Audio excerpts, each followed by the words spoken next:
আসসালামু আলাইকুম। সকালে ঘুম থেকে উঠে দেখে আমার একটা পার্সেল চলে আসছে অ্যামাজন থেকে। খুবই ছোট, কিন্তু আমার যতদূর মনে পড়ে আমি একটা ব্যাকপ্যাক অর্ডার করছিলাম, কিন্তু এই ব্যাগটা খুবই ছোট, জানি না কি আছে। খোলার পরে দেখলাম না, ঠিকই আছে, আমার ক্লিয়ার ব্যাকপ্যাকটাই আসছে, কিন্তু কোয়ালিটি দেখে প্রথম কথাই ছিল আস্তাগফিরুল্লাহ, এটা কি আসলো। $24 দিয়ে নিয়েছি ব্যাগটা। আর এটা দেখুন মাত্র 800 টাকায় বাংলাদেশ থেকে নিছি, কত ভালো ছিল কোয়ালিটিটা। আচ্ছা, এটা হচ্ছে কেন নিছি, কাজের জন্য। আমাদের কাছ থেকে রেস্ট্রিকশন পড়ছে, ক্লিয়ার ব্যাগ নিয়ে যেতে হবে। তো এটা হচ্ছে নাইফ, এটা হচ্ছে আমার অ্যাফরন, তারপরে হচ্ছে এটা একটা বোতলের লিড, যেটা আমি নিজে পার্সোনালি ইউজ করি, সবসময়ের জন্য আমার ব্যাগে থাকে।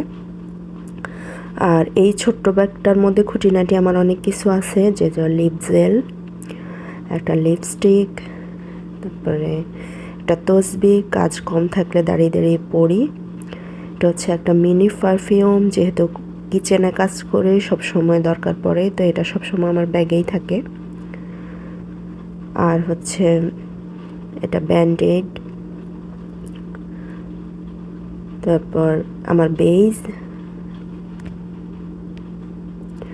একটা থার্মোমিটার, আমরা যে খাবারগুলো রেডি করি সেগুলোর টেম্পারেচার চেক করে তারপর গেস্টদেরকে সার্ভ করতে হয়, একটা মার্কার পেন, তারপরে হচ্ছে কিছু ট্যাবলেট টিস্যু। এগুলো সবসময় আমার এই ব্যাগের মধ্যে থাকে। তো কাছ থেকে যেহেতু নিষেধাজ্ঞা আসছে, তাই চিন্তা করলাম ব্যাগগুলো একটু চেঞ্জ করি। আর এটা হচ্ছে টেপ, এই টেপের উপর ওই যে মার্কার দিয়ে আমাদের লিখতে হয় আজকে কি কি আমাদের লেফট ওভার রয়ে গেছে, সেটা ডেট সহ লিখে রেখে আসতে হয় সেজন্য। তারপর হচ্ছে এটা আমার সানগ্লাস এই বক্সে রাখি, কারণ এর আগে একটা ভেঙে গেছিলো খোলা রাখলে, তো এই বক্সে রাখলে সুবিধা, আর ভাঙে না, ভালো থাকে। তারপরে হচ্ছে এটা একটা ছোট মিনি ফ্যান আর কি, গরম লাগে মাঝে মাঝে ইউজ করি কিচেনে, সবসময় এটা আমার ব্যাগেই থাকে। তো এগুলা কিছু পেইন কিলার,